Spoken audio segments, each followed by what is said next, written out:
Hello all. As we all know, in the corona crisis, we all are updating you all with the online seminars or online classrooms. Myself, Dr. Mitali Tereya, I am the assistant professor in pharmacy department in the Anand Homeopathic Medical College, Anand, Gujarat. Today we'll discuss the homeopathic pharmacy. In that, the chapter included is legislation in homeopathic pharmacy. Okay, what is legislation? Legislation means any legal part of the thing. Here is the legal part of the homeopathic pharmacy. So there are 4 total acts which are included in the law. First one is Drugs and Cosmetic Act, which was included in 1940. The second one is Drugs and Magic Remedies Act, which was included in 1955. The third one is Medicinal and Toilet Preparation Act, that was in 1955, same as the earlier year. And the next is Dangerous Drugs Act, which were included in 1930 and 1957. Okay. Now I have subdivided the acts according to the detailing. First one is the Drugs and Cosmetics Act in 1940. It is mainly divided into 3 parts: sale, manufacturing and labelling. ठीक है friends, cell मतलब क्या कि हम कोई भी चीज cell करते हैं, माने कि बेचते हैं, तो उसकी डिटेलिंग यहाँ पे दी गई है. नेक्स्ट स्टेप आ रहा है मैन्युफैक्चरिंग, यानी कि होम्योपैथिक मेडिसिन बनाते कैसे हैं, उसको मैन्युफैक्चर कैसे करते हैं. और तीसरा पार्ट है लेबलिंग, मतलब कि उसको लेबल, कोई स्पेसिफिक टैग देना पड़ता है. ठीक है, कुछ स्टिकर्स वगैरह है, वो सब इंक्लूड होगा लेबलिंग में. Now I'll just throw some light on individually each of them. For this thing, in the homeopathic pharmacy textbook, the chapter is General Knowledge of Legislation in relation to homeopathic pharmacy. So we'll move further. Friends, एक चीज आप ध्यान में रखिए कि कोई भी law है तो उसकी स्पेसिफिक सिस्टम्स है, स्पेसिफिक कॉलम्स वगैरह है, सब कॉलम्स है, जिसमें इंडियन कॉन्स्टिट्यूशन में उसका पूरा लिस्ट बनाया गया है. तो हमें हमेशा कोई भी लॉ फॉलो करने के लिए बड़ा रेफरेंस चाहिए होगा. ये ऐसे ही कोई फ्रॉड या फेक चीज आप कर रहे हैं तो उसके नतीजे से आप जेल भी जा सकते हो. वही सारी बातें ये चैप्टर में दिखाई गई है. So for first year BHMS students it is very important. आगे जाके आप प्रैक्टिस करने वाले हो तो आपको डिस्पेंसिंग रूल्स तो पता होने ही चाहिए. आप पेशेंट्स के साथ वेलफेयर कर रहे हो, अच्छा कर रहे हो, वो तो बहुत अच्छी बात है, पर अगर गलती से भी आपका कहीं नेग्लिजेंस आया तो आप आराम से जेल में जा सकते हो, और उसके लिए आप लायक भी हो क्योंकि आप लॉ फॉलो नहीं कर रहे हो. तो ये वार्निंग के हिसाब से काफी इम्पोर्टेंट डिस्कशन हम आज करने जा रहे हैं. ठीक है, जैसे कि आप कहीं सपोज कोई मर्डर हुआ या कोई जगह चोरी हुई या रेप हुआ, उसके हिसाब से आप न्यूज़पेपर में, सोशल मीडिया में या टेलीविजन पे देखेंगे कि according to IPC act 304, IPC act 144 के हिसाब से इंडियन पिनल कोड मतलब पेनल्टी लगेगी. पेनल्टी यानी फाइन, दंड, जुर्माना या पनिशमेंट. तो पूरा सिस्टम है वो एक पर्टिकुलर लॉ के हिसाब से चलता है. जैसे कि ट्रेन में आप मुसाफरी कर रहे हो और आपने देखा कि यहाँ थूकना मना है, अकॉर्डिंग टू दिस लॉ 500 रुपया दंड होगा और भैया जुर्माना भी हो सकता है या जेल भी चले जाओगे. उसके ऊपर बॉम्बे एक्ट या इंडियन रेलवेज एक्ट लिखा होगा, माने कि वो पर्टिकुलर लॉ के हिसाब से हमें चलना चाहिए. सेम टाइप के रूल्स हम आज फार्मेसी में देखेंगे कि होम्योपैथिक फार्मेसी में कौन से हिसाब से रूल्स बनाए गए हैं. ठीक है, तो फर्स्ट है ड्रग्स एंड कॉस्मेटिक एक्ट, जो फ्रेंड्स बना है 1940 में. उसके हमने 3 डिवीजन कर रखे हैं. सेल है, माने कि बेचते कैसे, विक्रेता. मैन्युफैक्चरिंग है, यानी कि होम्योपैथिक मेडिसिन बनाई जाएगी उसके पहले आपको क्या रूल्स फॉलो करने हैं. और तीसरा है लेबलिंग. स्टेप बाय स्टेप हम देख लेंगे. ज्यादा डिटेलिंग के लिए आप टेक्स्ट बुक का रेफरेंस अवश्य कीजिए. The legislation regulates the import, manufacturing and sale of drugs. Import यानी बाहर से मेडिसिन मंगवाई जा रही है. जो मेडिसिन इंडिया में ग्रो नहीं हो रही है और उसकी खपत है, उससे आप बाहर से ये लॉ के अकॉर्डिंग मंगा सकते हैं. Provision relating sale of homoeopathic medicine. तो फर्स्ट स्टेप है appointment of the licensing authority. आपको पर्टिकुलर अथॉरिटी है उसको लाइसेंस के लिए अप्रूव करना होगा. आप अपॉइंटमेंट दोगे, एप्लीकेशन लिखोगे. यहाँ पहला मैंने लिखा है लाइसेंस अप्रूवल. कोई भी डॉक्टर है वो अपना लाइसेंस अपने पास ही रखता है, तो भी आप गवर्नमेंट के थ्रू लायक हैं, ठीक है। तो ये फर्स्ट पार्ट इंक्लूड करेगा appointment of the licensing authority, state government इसका हकदार होगा। नेक्स्ट स्टेप है एप्लीकेशन फॉर द ग्रांट और रिन्यूअल ऑफ लाइसेंस। सपोज कि पहले 1 साल तक आपको लाइसेंस दिया जा रहा है, फिर आपको 5 साल तक दिया जा रहा है, तो उसके हिसाब से लाइसेंस की एक मर्यादा होगी, वो एक्सपायर होने से पहले ही आपको रिन्यू करना पड़ेगा। सिंपल एग्जांपल है, भाई मोबाइल में इंटरनेट यूज कर रहे हैं और डेटा खत्म हो रहा है, तो हम क्या बोलेंगे, मेरा डेटा रिचार्ज करवाना है, तो आपने डेटा रिन्यू कराया बोल सकते हैं। उसकी पर्टिकुलर एक्सपायरी है, उससे पहले ही आपको अलर्ट होके एक अच्छे फिजिशियन के दौर पे रिन्यूअल कराना जरूरी होता है। Power of licensing authority, the authority may delegate the power to sign licenses and such other powers to any person under his control. बोल रहे हैं कि सारा कंट्रोल और सारा पावर वो एक अथॉरिटी को ही दिया जाएगा जिसकी पैनल बनी होगी। ऐसे ही कोई अरा गहरा आदमी आपको लाइसेंस नहीं दे सकता अकॉर्डिंग टू लॉ, क्योंकि लॉ में बार बार इसलिए रिपीट करूंगी क्योंकि हम पढ़ रहे हैं legislation. Forms of licence to sell the drug, licence to sell, to stock, to exhibit for sale, माने कौन से लाइसेंस दे रहे हैं, सेल करने के लिए, बेचने के लिए। फिर स्टॉक जमा करने के लिए भी लाइसेंस जरूरी है, क्योंकि सारे होम्योपैथिक मेडिसिन अल्कोहल में प्रिजर्व कर रहे हैं। और टू डिस्ट्रीब्यूट, माने कि रिटेल शिप, आपको स्टोर पे से होम्योपैथिक मेडिसिन मिल जाएगी, तो वो जो स्टोर कीपर है उसके पास ये डिस्ट्रीब्यूटरशिप का भी लाइसेंस होना जरूरी है। नेक्स्ट पॉइंट है sale at more than one place. भाई किसी की शॉप है, सपोज मैंने होम्योपैथिक स्टोर खोल रखा है आनंद में, अब मुझे है कि भाई अहमदाबाद या सूरत के पेशेंट्स को भी फायदा हो, तो मैंने अपनी दूसरी जगह भी स्टोर खोला, तो मैं बिना परमिशन लिए नहीं खोल सकती, that is against the law.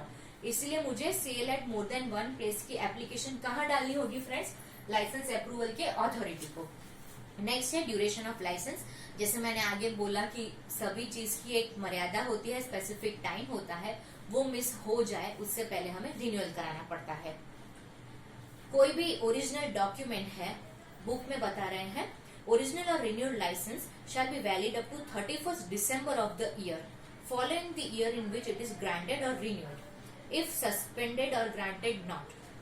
The next condition is to be satisfied the license. The persons who is engaged in the order within 30 days of the date of the state receipt such appeal to the state government and state government may further to the higher authority.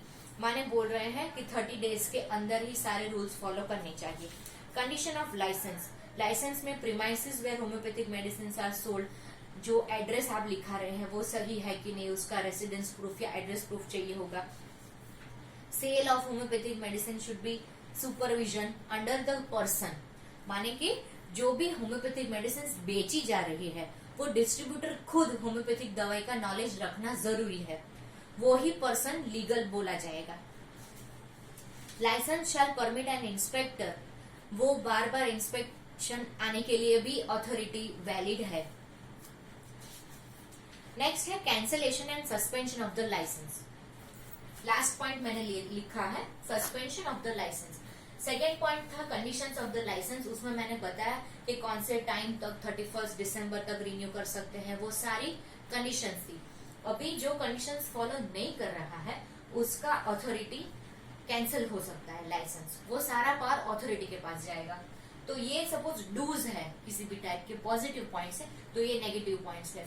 Friends हमें positive points तो याद रखने ही है, साथ में negative points यानी कि क्या क्या हमें नहीं करना चाहिए उसका नॉलेज हमें ज्यादा जरूरी है।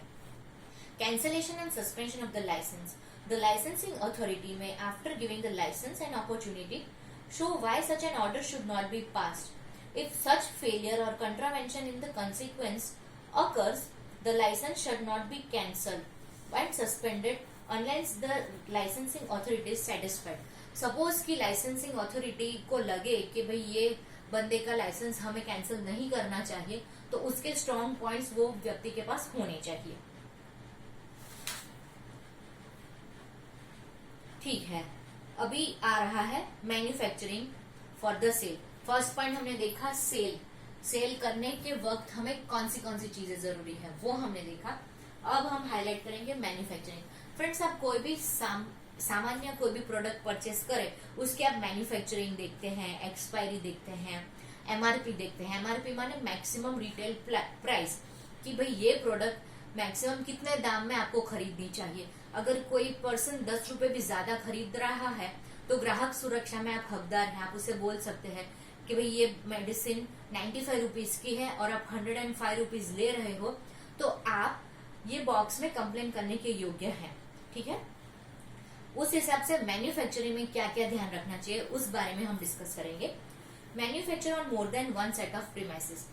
As earlier we have seen that if I want to open the store maximum than one place, then I have to go to the licensing approval. Similarly, if I have to manufacture the things for more than one place, again I have to go to the authority and send an application. So application for license to manufacturing homeopathic medicines. Application to the manufacturing for new homeopathic medicines is also included. Conditions for the grant and renewal of the license. Some places में 5 years experience होता है, उसी को ये allot करते हैं। साथ में एक पॉइंट दिया गया है, ध्यान से सुनिए। Homeopathic medicine shall not be manufactured simultaneously with the drugs pertaining to the other systems of medicine. माने कि आप होम्योपैथिक मेडिसिन का मैन्युफैक्चरिंग कर रहे हैं तो आप सिर्फ और सिर्फ होम्योपैथिक ड्रग्स को ही मैन्युफैक्चरिंग रखने का कायदा जानने में योग्य है। इसके अलावा आप दूसरी कोई सिस्टम की प्रोडक्ट्स नहीं मैन्युफैक्चरिंग करेंगे, उससे आप लॉ में बंधे हुए हैं, ये पॉइंट बता रहा है। दूसरी मेडिसिन आप नहीं बना सकते हैं, नहीं बना सकते हैं। एन ओरिजिनल लाइसेंस और रिन्यूअल ऑफ द लाइसेंस, वापस ही इंस्पेक्शन आ रहा है तो आपके पास ओरिजिनल लाइसेंस होना चाहिए। अगर वो एक्सपायर होने जा रहा है तो उससे पहले आप रिन्यूअल डाल दीजिए। Certificate of renewal, conditions of the licence, ये सारी नोट कर दी जाएंगी अपने इंस्पेक्शन बुक में। Cancellation and suspension of the licence, वापस वही जो सेल में कैंसलेशन लगाते हैं रूल्स, वो सिमिलर ही हम मैन्युफैक्चरिंग में लगा सकते हैं। अगर आप बोल रहे हैं कि आप होम्योपैथिक मेडिसिन मैन्युफैक्चरिंग कर रहे हैं और आप दूसरी कोई मेडिसिन मैन्युफैक्चरिंग कर रहे हैं उसकी आड़ में, देन ऑल्सो आपका मैन्युफैक्चरिंग कैंसल होने की संभावना है, वो सारी ही अथॉरिटी भुगतेगी। नेक्स्ट फ्रेंड, लास्ट पॉइंट आ रहा है labeling and packing of the homeopathic medicine. Suppose हमने कोई प्रोडक्ट खरीदी, फॉर एग्जाम्पल चिप्स का पैकेट लिया आपने, लेस का, ठीक है। अभी लेस का हॉलमार्क क्या है आप देख सकते हैं, येलो कलर का सर्कल है, उसमें रेड कलर से LAYS लिखा है। तो आपको अचानक ही ख्याल आ जाएगा कि दूर से देख के आपको पता चल जाएगा कि ये इसका हॉलमार्क है, ये इसकी लेबलिंग है। उस हिसाब से ही होम्योपैथिक मेडिसिन की जो लेबलिंग है उस बारे में हम हाईलाइट करेंगे।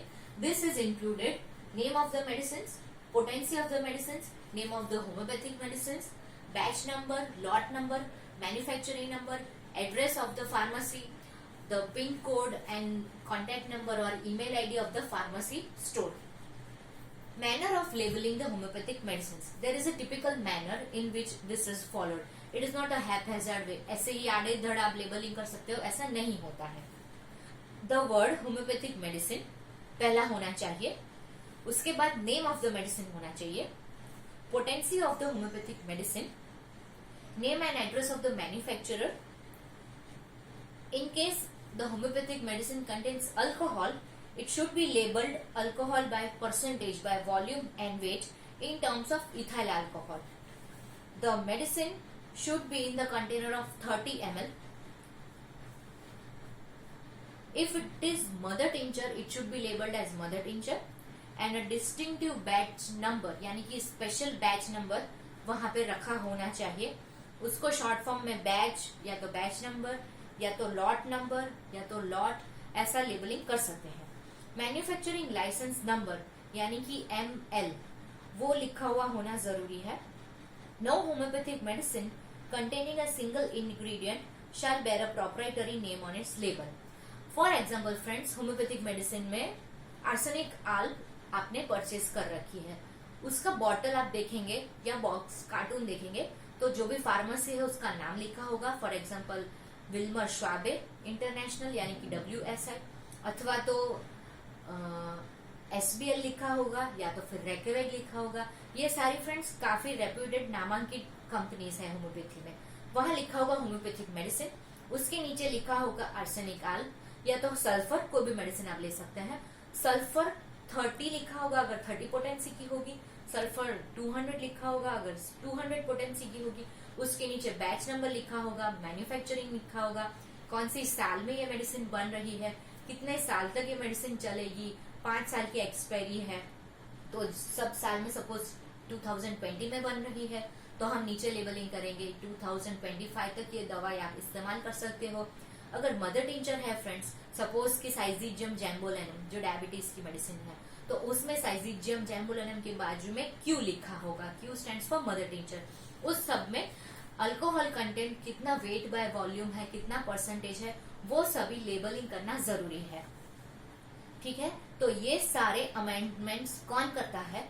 Ministry of health and family welfare, department of health, Bharat सरकार का। या सपोज मैं गुजरात स्टेट से बिलोंग कर रही हूँ तो मेरे रीजनल में गुजरात राज्य का जो आरोग्य मंत्रालय है वो सारे ही ये लॉज को अपनी पकड़ में रखने की जिम्मेदारी रखता है।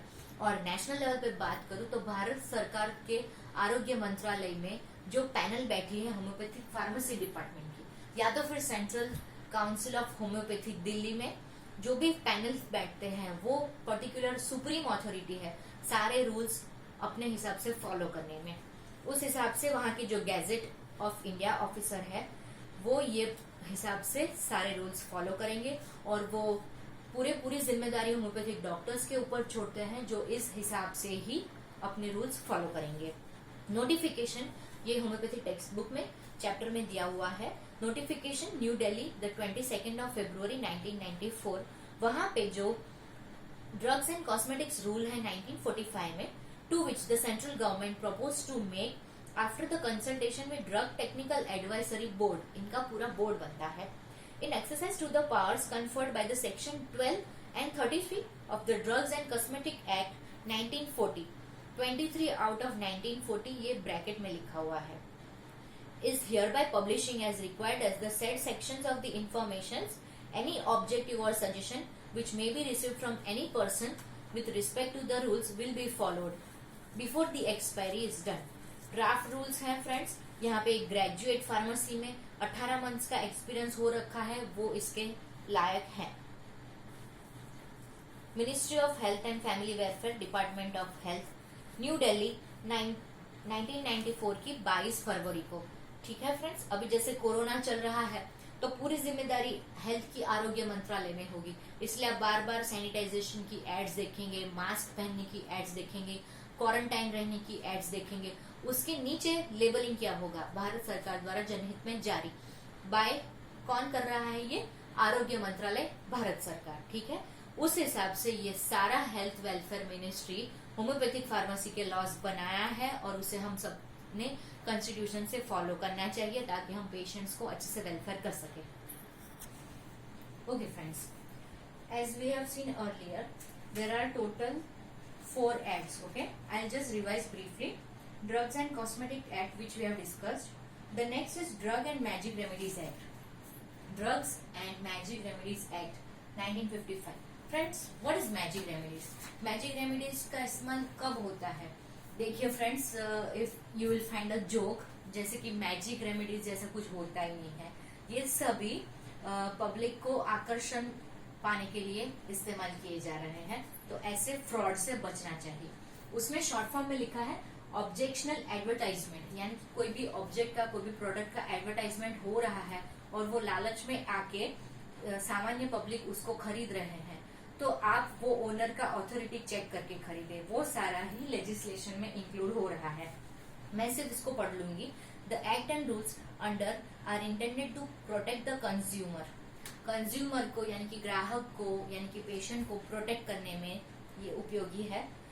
And practice the misleading extravagant claim, जो सारे ही पेशेंट को गलत दिशा में ले जा रहे हैं, मिसलीडिंग प्रोडक्ट्स, उसको बंद करने के लिए या रोक लगाने के लिए ये एक्ट 1955 में बाहर निकाला गया था। For many disease which are considered presently incurable, friends अभी ये एडवर्टीजमेंट कौन से प्रोडक्ट्स के लिए होंगी, जो मेडिकल फील्ड में इनक्योरेबल बोली जा रही है, उसके लिए अगर कोई पर्सन एडवर्टीजमेंट करता है कि भाई ये दवाई ले लो आपको ये रोग ठीक हो जाएगा, तो उसकी ऑथोरिटी आप प्लीज चेक करिए, ऐसा हमें लेजिस्लेशन सिखा रहा है। Medicinal and toilet preparations act, the next one, इसमें ये भी 1955 में ही बाहर निकला था। It provides the levy and collection of duty of excise on medicinal toilet preparation containing alcohol, opium, cannabis माने की भांग, वो सारी प्रोडक्ट्स और सारी नार्कोटिक ड्रग्स का जो एक्ट है वो इसमें लागू किया गया है। उसके आगे आ रहा है डेंजरस ड्रग्स एक्ट, जो कि 1930 में पब्लिश किया गया था। वो रिलेट कर रहा है फ्रेंड्स ओपियम, मॉर्फिन, कोकेन, चरस, गांजा वगैरह भी जो दवाइयां है उसका होम्योपैथिक यूज आसानी से कर सकते हैं, उसके लिए ये लॉ बनाया गया है। ये सारे ही कोकेन, कोका, ओपियम, भांग, अफीम, इसके सारे अल्कोलॉइड्स, ये खुद बड़े प्रोडक्ट्स, इसके सॉल्ट और डेरिवेटिव, एक माइन्यूट कंपाउंड भी इसमें इंक्लूड हो रखा है। उसके बाद आ रहा है drug prices order 1966। As I have said कि when you purchase a product you check the MRP, this thing MRP I have highlighted. What MRP stands for, M maximum, R retail, P price. It means what is the retail price on which it should be sold to the consumer or to the customer. अगर कोई product का double triple भाव ले रहा है तो आप उसको अपोज कर सकते हो लॉ के अकॉर्डिंग, ठीक है फ्रेंड्स। ये मेरा जो आज का डिस्कशन है उसमें काफी कंट्रोवर्सीज है क्योंकि लॉ है, तो इसे आप सिर्फ टेक्स्ट बुक के पर्टेनिंग, सिलेबस के पर्टेनिंग ही लीजिए, यहाँ पे कोई ऑफेंस नहीं किया जा रहा है, उसका मैं नम्र निवेदन कर रही हूँ। Drug price act, display and control, यहाँ तक कि ये परचेज कर रहे हैं। आगे homeopathic pharmacopoeias of UK, United kingdom, USA और जर्मनी में ये सारे ब्रांड नेम वगैरह लिस्ट का फरमान बाहर पड़ा था, उसके अकॉर्डिंग इंडिया में भी ये सब फॉलो करना जरूरी है। वहाँ इतनी हद तक कहा गया है कि प्रोडक्ट पे भी आप प्राइस लिखिए और जो स्टोर है उसके वहां भी बड़ा सा प्राइस लिस्ट चिपका के रखना जरूरी है। और लास्ट में है friends the poison act 1919। What is included in this is in वो repealing the poisons act 1904 to consolidate the law regulating the importation, मानी कि इम्पोर्ट कर रहे हैं कोई पॉइजन, पोजेशन मानी कि आप पोजेस कर रहे हैं, और सेल ऑफ द पॉइजन्स माने कि आप कौन सा लाइसेंस रख रहे हैं जो कि आप पॉइजन्स को सेल कर सकते हैं। Friends this is a very brief what I have discussed, maximum मैंने इसको क्लियर करने का ट्राई किया है। Then also I would just revise quickly. First है ड्रग एंड कॉस्मेटिक एक्ट, उसमें है सेल, मैन्युफैक्चरिंग और लेबलिंग। नेक्स्ट है drugs and magic remedies. Again मैं बोल रही हूँ मैजिक रेमेडीज माने क्या, किसी भी प्रलोभन में एडवर्टीजमेंट में आप ना फंसे, जैसे कि मोटापा है, ओबेसिटी है, उसके लिए XYZ दवाई चल रही है मार्केट में, तो आप जस्ट जाके उसका जेन्युइननेस चेक करिए, ठीक है। ओबेसिटी है वो ऐसे ही कोई भी आलतू फालतू दवाई से नहीं जा सकता फ्रेंड्स, उसकी पर्टिकुलर होम्योपैथिक ट्रीटमेंट अगर आप अप्रोच कर रहे हो कोई डॉक्टर की, आप सलाह लीजिए, उसकी ओपिनियन के अकॉर्डिंग आप पर्टिकुलर डाइट फॉलो कीजिए, स्पेसिफिक एक्सरसाइज योगा फॉलो कीजिए, तब जाके अच्छे मायने में आप कंट्रोल कर सकते हैं। क्या बोल रहे हैं कि इनक्योरेबल डिजीज में कोई मैजिक, कोई जादू ऐसा कुछ नहीं चलता है, ठीक है। पूरा मेडिकल साइंस एक साइंस है, पूरा फैक्ट के ऊपर बेस्ड है, इसलिए यहाँ कोई भी हवा में आके तीर नहीं लगा सकते। उसके बाद आ रहा है फ्रेंड्स मेडिसिनल टॉयलेट प्रिपरेशन, जिसमें होगा ओपियम, कैनबिस सब इंक्लूड किया है। उसके बाद है डेंजरस ड्रग्स एक्ट, जो भी डेंजरस यानी खतरनाक ड्रग्स है जैसे कि मॉर्फिन, कोकेन, उस सब का एक एक्ट बनाया गया है कि कौन इसे यूज कर सकता है। नेक्स्ट है फ्रेंड्स ड्रग प्राइसेस ऑर्डर, जिसके हमने देखा कि एक पर्टिकुलर प्राइस ना की जा सकती है, जिससे कि सामान्य जनता को काफी किफायती दाम में ये सारी दवाई मिलती रहे। उसके बाद आ रहा है द पॉइजन एक्ट, माने कि जो भी जहरीली दवाई है, जहर है, जिसका होम्योपैथी में काफी अच्छी तरह यूज हो रहा है पेशेंट्स के फायदे के लिए, उसका एक पर्टिकुलर एक्ट बनाया गया है, ठीक है फ्रेंड्स। तो ये होम्योपैथिक फार्मेसी का जो लीगल पार्ट था, लेजिस्लेशन था, वो मैंने आपको समझाया है। Thanks for watching me again. Have a happy life, stay home, stay healthy. Thanks, bye doctor Mitali तेरे।